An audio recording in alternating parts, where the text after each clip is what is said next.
Mənimki odur, mənimki budur. Eşki düşəni kazan görməsin. Eşki düşəni kazan görməsin. Onunla hər zaman var olsun Aybel, var olsun Aybel.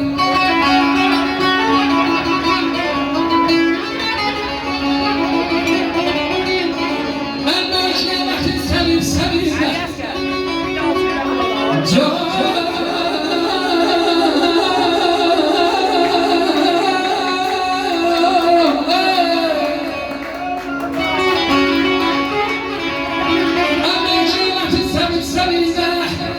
En büyük kısmeti can olsun Aybel.